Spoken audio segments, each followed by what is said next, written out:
2025 जंग का साल था। यूक्रेन रूस की जंग वो थम ना सकी। इंडिया तो है क्या चीज, ये पता चल गया कि वो तो सिर्फ 6 जहाज की मार है। जहां पे इजराइल ने फलस्तीन में कार्रवाई की, वहीं हमने ईरान के साथ भी जंग छेड़ी। अब ये जो जंगे हैं, ये जो माहौल पैदा हो रहा है, ये 2026 में दोबारा शुरू हो सकती है। अस्सलाम वालेकुम, यूर वॉचिंग अपना वतन। मैं हूँ आपकी होस्ट नजदा डार। जब आप ये व्लॉग देखेंगे, हो सकता है तब तक अगला साल आ चुका हो। अपने वतन की जानिब से आप सबको बहुत बहुत नया साल मुबारक।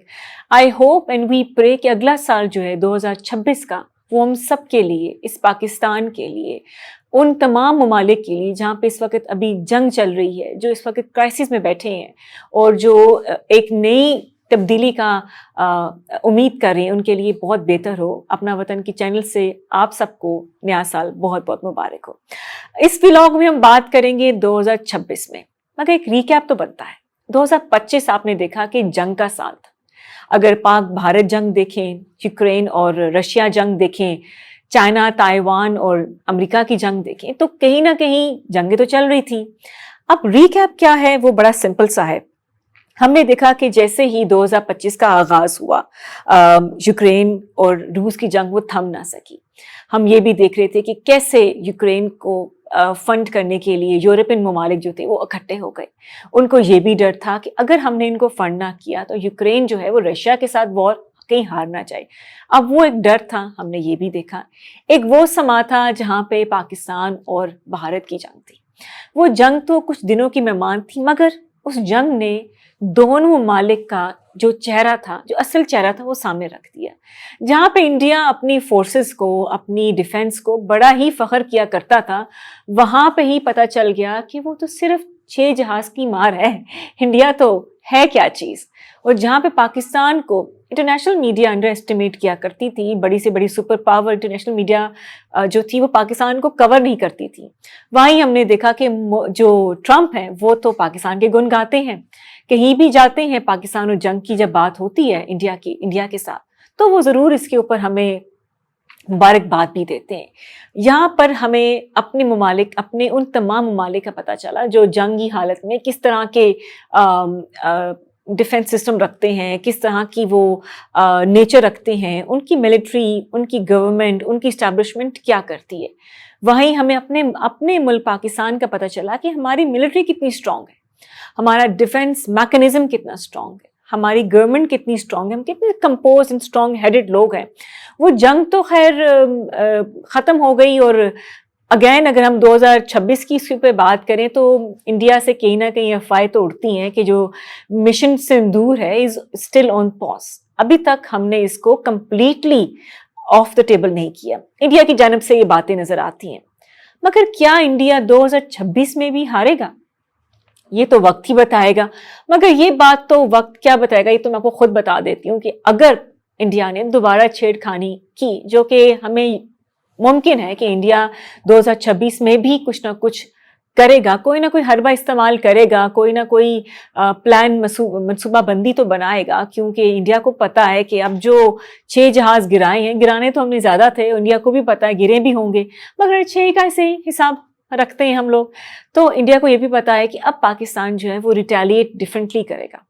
पाकिस्तान की जो कुव्वतें हैं, पाकिस्तान की जो अभी मिलिट्री इस्टेब्लिशमेंट जो स्ट्रॉन्ग नज़र आ रही है, इंडिया को कहीं ना कहीं खटक तो रही है।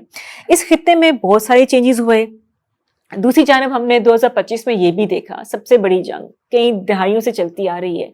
अगर हम पाकिस्तान और इंडिया की बात ना करें तो इजराइल और फ़लस्तीन की जंग, जिस पे इजराइल ने ये भी कहा कि हम फ़लस्तीन के ख़िलाफ़ कार्रवाई नहीं करेंगे। फिर भी हमने देखा एयर स्ट्राइक्स हुई। जहाँ पे इजराइल ने फ़लस्तीन में कार्रवाई की, वहीं हमने ईरान के साथ भी जंग छेड़ी। और उसके बाद ईरान का क्या स्टैंड था, 14 दिन की वो जंग, और ईरान ने भी अपने भरपूर जोश में रिटेलिएट भी किया। एक ये जंग भी थी। हमने ये भी देखा कि इस पूरे 2026 में इजराइल जो है वो टॉप ऑफ द लिस्ट रहा। उसने काफ़ी मुल्कों के साथ अपने आप को टारगेट किया। हमने दोहा में भी हमला देखा, हमने ईरान में भी जंग देखी, हमने फ़लस्तीन में भी देखी। तो ये वो ममालिक हैं जो इजराइल की पॉलिसीज़ के साथ तंग आ चुके हैं, जिन्होंने रिटेलिएट किया, जिन्होंने इजराइल के खिलाफ آواز اٹھائی اور ان کو بدلے میں یہی ملا کہ اسرائیل نے ان پہ ڈائریکٹلی ایئر اسٹرائکس کیے، ڈرون حملے کیے، کافی لوگ لیڈرشپس بھی تھی دوحہ کی، اور وہ تمام لوگ وہاں پہ ہم نے ان کا نام بھی، ہلاکتوں میں نام بھی آیا۔ سب سے بڑی جنگ اگر ہم اس ملک میں دیکھیں اور اس تمام خطے میں دیکھیں تو پاکستان اور انڈیا کی تھی، جہاں پہ انڈیا جو ہے وہ ابھی بھی غصے میں مبتلا ہے کہ کیسے بدلہ لیا جائے، وہیں پاکستان کمپوز بیٹھا ہوا ہے اور پاکستان ہر ایک موو پہ انڈیا کی نظر رکھے ہوئے ہیں۔ یہ انڈیا کی بہت بڑی بھول ہوگی کہ ہم بھول گئے ہیں، تو ہم بھولتے نہیں ہیں جناب۔ ہمیں ٹیز فینٹیسٹک بھی یاد ہے، ہمیں وہ تمام چیزیں یاد ہیں جو پاکستان نے ریٹیلیٹ کیا، اور ہمیں وہ بھی یاد ہے کہ کیسے آپ کے جو رافیل تھے وہ چل نہ سکے اور گر گئے، اور یہ وہ نیوز ہے جو انٹرنیشنل میڈیا کور کر چکا ہے۔ ٹرمپ بھی دعویٰ کرتا ہے کہ واقعی پاکستان نے بڑے ہی بہادری کے ساتھ، بڑے ہی مہارت کے ساتھ جو 6 جہاز گرائے ہیں، اس کا حساب انڈیا کیسا لے وہ 2026 میں ہی پتہ چلے گا۔ اور اس کے بعد اگر ہم یہ بھی دیکھیں کہ کیسے بنگلہ دیش کے ساتھ انڈیا کے تعلقات ہیں، یہ بھی ہمیں نظر آ رہی ہے کہ کیسے بنگلہ دیش میں انٹرفیرنس انڈیا کی ہے، اب وہ آہستہ آہستہ ختم ہوتی جا رہی ہے۔ انڈیا جہاں پاکستان کو ٹارگٹ کر رہا تھا، وہاں پہ پڑوسی ملک بنگلہ دیش کو بھی کر رہا تھا۔ اب بنگلہ دیش کو سمجھ آ چکا ہے کہ انڈیا جو ہے وہ اس طرح کے حربے استعمال کرتا رہے گا۔ انڈیا وہاں سے بھی اپنا کافی حد تک انٹرسٹ لوز کر رہا ہے، جیسے اسے پاکستان میں لوز کیا۔ پہلے پاکستان میں وہ پراکسی کر سکتے تھے، اب ان کو سمجھ آ گیا نہیں ہو سکتا۔ اگر ہم پراکسیز کی بات کریں تو انڈیا کا آج کل فیوریٹ چیمپئن یہی ہے افغانستان۔ افغانستان کے تھرو وہ بنگلہ دیش پاکستان میں کچھ نہ کچھ کرنا چاہتے ہیں۔ کیا کرنا چاہتے ہیں، کیوں کرنا چاہتے ہیں، یہ صرف ایک آئی تھنک نفسیاتی مسئلہ ہے انڈیا کو کہ وہ اپنے آپ کو کیسے بڑھا چڑھا کر آگے دکھائے گا، انڈیا کیسے اپنے آپ کو منوائے گا انٹرنیشنل فورمز کے اوپر۔ ہم نے دیکھا کہ کیسے مودی کو منہ کی کھانی پڑی، اور جو مودی کا میڈیا ہے وہ بڑے برے حال ان کا ہوا ہے آج کل۔ ان کے پاس کچھ نہیں ہے کہنے کو۔ اگر وہ بنگلہ دیش میں انٹرفیرنس کرتے ہیں تو وہاں سے ان کو مار پڑتی ہے، انڈیا میں انٹرفیرنس کرتے ہیں وہاں سے مار پڑتی ہے، پھر رہ جاتے ہیں ہمارے بیچارے افغانستان بھائی۔ ان کو یہ بھی سمجھ نہیں آ رہی کہ کس کروٹ بیٹھیں۔ آئی تھنک انڈیا کا اتنا انفلوئنس رہا ہے، ریسنٹلی ہم نے دیکھا ہے کہ ممالک کے اوپر کہ وہ پراکسیز بنا لیتے ہیں، انڈیا فنڈ کرتا ہے۔ جب پیسوں کی بات آتی ہے تو ملک جو ہے، اس طرح کے ملک جو افغانستان کی طرح ملک ہوتے ہیں جن کی اپنی اکانومی بہتر نہیں ہے، جہاں پہ اپنی اسٹیبلٹی نہیں ہے، وہ مزید پراکسیز کا حصہ بن جاتے ہیں۔ ان کو یہ بھی سمجھ نہیں آتی کہ ابھی تک جو حالات پیدا ہوئے ہیں وہ کل کو یہی ہوگا کہ انڈیا جب آپ سے انٹرسٹ لوز کرے گی تو افغانستان کہاں جائے گا۔ یہ افغانستان کو سوچنا پڑے گا کہ اب ہم کیا کریں۔ دوسری جانب ہم دیکھتے ہیں کہ مشرقی وسطی میں سب سے بڑی جو اسپائلر فورس ہے وہ اسرائیل بنا ہوا ہے۔ اسرائیل خبروں میں تو نظر آتا ہے، اور اسرائیل کی جو پالیسیز ہیں وہ بھی نظر آتی ہیں۔ ہم یہاں پر بھی دیکھتے ہیں کہ آج کل جو نیوز ہیں وہ نیتن یاہو کی سٹیٹمنٹس کو بہت ہی فالو کر رہے ہیں۔ وہ بتا رہے ہیں کہ اسرائیل جو ہے وہ پوری فورس کے ساتھ دوبارہ کہیں نہ کہیں اٹیک کرے گا۔ اب مشرقی وسطی میں ایک ہلچل تو مچ رہی ہے۔ ہم یہ بھی دیکھ رہے ہیں کہ کیسے نیتن یاہو کو ٹیکل کیا جائے۔ وہ ابراہم اکارڈ کی بات کرتے ہیں تو اگین وہ اتنے میمورینڈم سائن کیے ہوئے ہیں، کہیں نہ کہیں تو جو مشرقی وسطی ہے وہ بھی سوچ بچار کر رہا ہے کہ کیسے ہم اپنے آپ کو سیف کھیلیں۔ جہاں پر مشرقی وسطی ہے وہاں پہ ہم دیکھتے ہیں کہ کیسے پاکستان اور سعودیہ میں جو یہ ٹریڈ اور ڈیفنس کا پیکٹ تھا وہ بھی نظر آیا۔ 2025 پاکستان کی جنگ کے علاوہ پاکستان کے لیے تو بہت اچھا تھا، بٹ مجھے لگتا ہے کہ 2025 میں جو یہ ہلکی ہلکی جنگیں نظر آ رہی ہیں یہ کہیں بہت بڑی جنگوں میں تبدیل نہ ہو جائے۔ انڈیا ایک جگہ امید لگا کے بیٹھا ہے، آس لگا کے بیٹھے کہ کیسے پاکستان کو ڈیفیم کیا جائے، کس طرح کس فورم پہ پاکستان کو میں گھسیٹوں، کیا کروں ایسا کہ جو دل کی تسلی ہے وہ مل جائے۔ مگر I hope and I really wish کہ انڈیا اس بار بھی موکی کھائے گا۔ پھر انڈیا بنگلہ دیش میں انٹرفیرنس کرتا ہے، پھر وہاں کے جو بڑے سے بڑے یوتھ کے لوگ ہیں، ہم نے ریسنٹلی دیکھا کہ کیسے انڈیا کا جب پتہ چلا کہ بنگلہ دیش میں ایک ایسی پاور بلڈ اپ ہو رہی ہے جو انڈیا کے خلاف جا سکتی ہے، انڈیا کی پالیسی کے خلاف جا سکتی ہے، انہوں نے عثمان ہادی کو شہید کر دیا، اور جو ان کا قاتل تھا وہ انڈیا فرار ہو گیا۔ اب انڈیا تو ایکسپوز ہو رہا ہے، اور مجھے یقین ہے 2026 میں بھی انڈیا ایکسپوز مزید ہوگا۔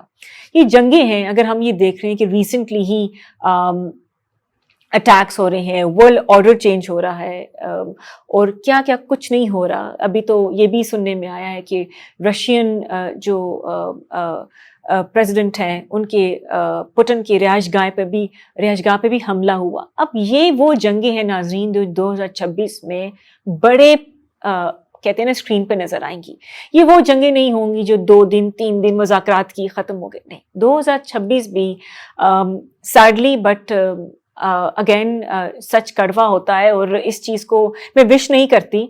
जो वॉर है वो कोई भी चीज़ का सोल्यूशन नहीं है, बट 2026 की जो हमें अभी फिज़ा नज़र आ रही है वहाँ पे जंग की जो एक हल्की सी बू है वो हम महसूस कर सकते हैं। वो जो फ़िज़ा बन रही है इंडिया पाकिस्तान को लेकर, वो जो फ़िज़ा बन रही है, हाल ही में हमने अमेरिका के ताइवान के साथ जो एफिलेशन देख रहे हैं चाइना को डिस्टर्ब करने के लिए, जापान के थ्रू, ताइवान के थ्रू, वो भी जंग हमें आती हुई नज़र आ रही है। जबकि चाइना कहता है कि ये हमारा इंटरनल मसला है, ताइवान, अमेरिका क्यों इंटरफेयर कर रहा है। मगर ये वो जंगों का आगाज़ है, चाहे वो रशिया और यूक्रेन हो, चाहे वो पाक भारत हो, चाहे वो चाइना, ताइवान, अमेरिका हो, चाहे वो यूक्रेन और रशिया हो। ये वो चीज़ें हैं, चाहे वो इजराइल के साथ अब उसकी रिटेलिएशन जो है अब वो मज़ीद तेज़ होती जा रही है। ये वो जंगें हैं जो 2026 में बड़े पैमाने पे हो सकती हैं। अगेन हम विश तो नहीं करते, मगर जो ये हल्की हल्की developments end of the year में हो रही है, चाहे वो यूक्रेन को लेके फिर से यूरोपियन यूनियन जो है, वो यूरोपियन ममालिक है, वो ट्रेड कर रहे हैं ताकि 2 साल तक, जब तक यूक्रेन और रशिया थम नहीं जाते तब तक यूक्रेन अलग ना हो। ये फंड करना और ये तमाम फंड्स देना, इसका मतलब ये नहीं है कि उसकी इकॉनमी बिल्डअप करना चाहते हैं। इसका मतलब एक ही है कि वो यूक्रेन को पावरफुल बना रहे हैं ताकि यूक्रेन आने वाले सालों में जंगें लड़ सके, जंगें लड़ सके। तो ये जो जंगों का माहौल पैदा हो रहा है, जो फ़िज़ा पैदा हो रही है, इसके अंदर कौन कितना रिटेलिएट करेगा ये तो मुझे नहीं पता। मगर एक मैसेज मैं अपने उन तमाम मुल्कों को ज़रूर दूंगी कि पाकिस्तान जो है अब वो बहुत ही एक अच्छा स्टैंड रखता है। पाकिस्तान हर एक मूवमेंट पे नज़र रखा है, और पाकिस्तान को अब इजी हैंड लेना किसी भी मुल्क के लिए नहीं होगा। पाकिस्तान अब जब भी रिटेलिएट करेगा, भरपूर करेगा, पहले भी किया है, मगर पहले की पॉलिसीज़ होती थी, पाकिस्तान चाहता था कि हम एक टेबल पे बैठें, बात करें। हमने बड़ा बड़ा कुछ वापस किया उनका, हमने उनके पायलट भी वापस किए, हमने दुनिया को भी बताया, हमारी फोर्सेस ने, हमारी फ़ौज ने, हमारे गवर्नमेंट ने बड़ा ही अच्छा स्टैंस लिया, और वो स्ट्रॉन्ग स्टैंस आज दुनिया कहती है। आज डोनाल्ड ट्रंप खुद कहता है कि जो पाकिस्तान ने 6 ब्यूटीफुल प्लेन गिराए इंडिया के, वो स्टेटमेंट अब आई थिंक हाईलाइट ऑफ 2025 थी, और आगे आने वाले सालों में याद रखेगा इंडिया कि पाकिस्तान के साथ टाकरा किया था और पाकिस्तान ने मुंह तोड़ जवाब दिया था। अब ये जो जंगें हैं, ये जो माहौल पैदा हो रहा है, ये 2026 में किस हद तक जाएगा ये तो 2026 ही बता सकता है। मगर फ़िज़ा है नज़र आती हुई, मुझे भी नज़र आ रही है, और अगर हम अपनी तमाम रीकैप देखें, तमाम जंगें देखें, तो कहीं ना कहीं कोई ना कोई चीज़ दोबारा शुरू हो सकती है। वो क्या हो सकती है? वो हमारे खित्ते में हो सकती है, वो वेस्ट खेल सकता है, वो यूरोप में हो सकती है, गॉड नोस, बट चीज़ें स्टार्ट हो चुकी हैं।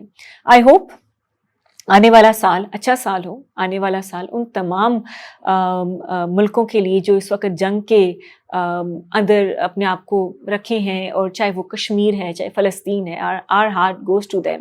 आई होप कि वो भी आज़ादी का सूरज देखें, और जल्द ही उन मुल्कों में एक सिस्टम क्रिएट हो। और वो मुल्क जो इंडिया के हाथ प्रॉक्सीज बने हुए हैं, आई होप वो भी सोचें कि हम कब तक इंडिया के हाथों लड़ेंगे, और जिस दिन इंडिया ने हाथ खींच लिया तो अफ़गानिस्तान के हाल आज तो बेहतर है, शायद वो बदतर हो जाएंगे। और अगेन आई होप आज का व्लॉग आपको पसंद आया हो। आप हमें अपनी फीडबैक ज़रूर दीजिएगा, और नए साल में आप क्या एक्सपेक्ट कर रहे हैं, आपको क्या लगता है, क्या पॉलिटिकल डेवलपमेंट नज़र आएगी? जो जंगें हम जिक्र कर रहे हैं, जो जंगें छिड़ रही हैं 2026 में, आपको क्या लगता है उनकी दौड़ कहाँ तक जाएगी? अपना ख्याल रखें, and we all wish you a very good 2026। Keep supporting and keep watching Apna Watan. अल्लाह हाफिज़।